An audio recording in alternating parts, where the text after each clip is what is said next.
Bonjour et bienvenue dans cette revue hebdo pour la semaine à venir. Donc on va voir les résultats de la plupart des grosses entreprises de consommation classiques. Donc dans l'actu, qu'est-ce qu'on a? La bourse qui a fini en hausse vendredi, portée par les valeurs technologiques de croissance et la détente des rendements obligataires avant une nouvelle semaine riche d'indicateurs. Donc comme vous avez pu remarquer, la plupart des vendredi a été une journée assez explosive. On a été tout droit au nord, donc les vendeurs ont vraiment souffert. Et ça a été vraiment un plaisir, en tout cas pour mes robots, qui se sont régalés. Si on fait un petit tour au niveau des calendriers boursiers, on a lundi les stocks de pétrole à 16h30 aux États-Unis, mardi à 14h30 l'IPC corps mensuel, annuel et mensuel d'octobre, corps mensuel. Donc on a des éléments importants par rapport à l'inflation et le prix de la consommation, à la consommation qui vont être suivis à ce niveau-là mardi, qui risque de faire bouger les marchés à 14h30. Mercredi, en Royaume-Uni, l'IPC aussi annuel sur octobre. Et donc intéressant pour le robot que j'utilise. 8h45 en Europe, l'IPC France mensuel. 14h30 les ventes au détail. 14h30 aussi le prix à la production. 14h30 les ventes au détail mensuelles sur octobre. Et 16h30 les stocks de pétrole. Jeudi 12h30 discours de Lagarde, président de la BCE. En Europe à 12h30 jeudi, ça va commencer à swinguer et ça va être amplifié par l'inscription des hebdomadaires au chômage. D'accord. Bon, bien sûr, il y a à 14h30, mais c'est moins important. Vendredi, discours de Lagarde encore à 9h30. À 11h, l'IPC annuel en Europe. Et à 14h30, les permis de construire. Donc vous avez pu voir que ce qui est important, c'est mardi et jeudi où on aura des éléments assez importants à suivre et quelques résultats mercredi. Mais la suite finalement de ce qu'on a pu voir sur les marchés vendredi, elle va se passer mardi à partir de 14h30.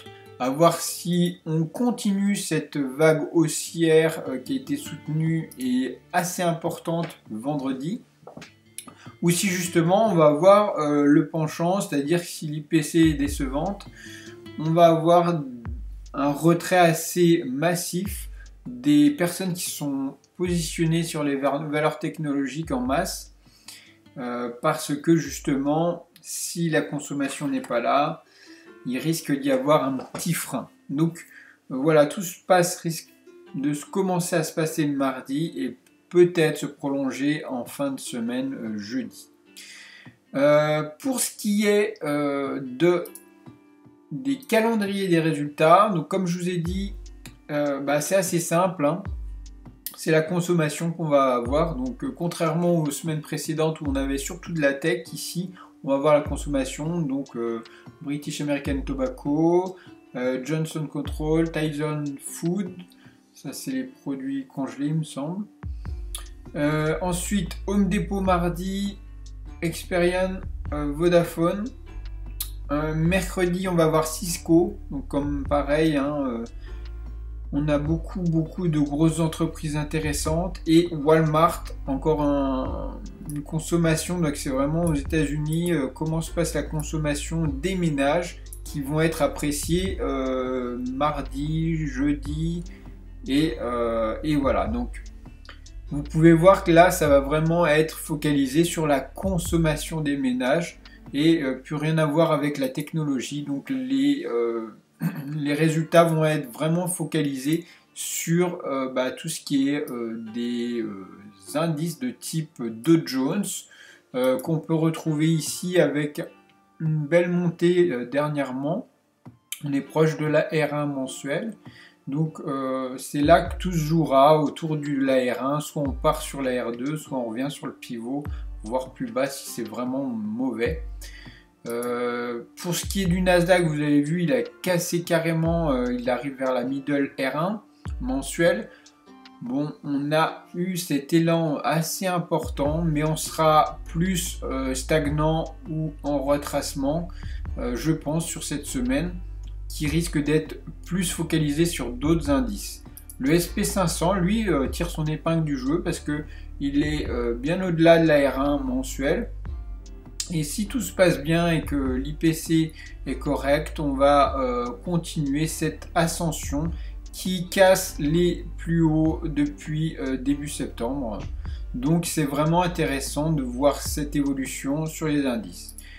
Les obligations d'État sont moyennement portées, on va dire. Ça a eu un petit regain d'énergie, mais rien d'exceptionnel étant donné l'endettement des États. Pour ce qui est de l'or, vous avez pu remarquer que ces derniers temps, ça s'est bien cassé la figure. Alors les gains qu'on avait pu faire ce dernier mois, on commence à vraiment retracer. Alors est-ce qu'on va continuer cette vague baissière? Mais pour l'instant, il n'y a rien qui l'arrête. Le pivot, vous voyez que la fin de semaine s'est arrêtée sur le pivot mensuel. Mais pour l'instant, les bougies ont encore beaucoup de puissance. On peut encore descendre. Jusqu'où, je ne sais pas. Mais pour l'instant, on est plutôt vendeur sur le gold. Bon, bien sûr, ça dépendra des résultats.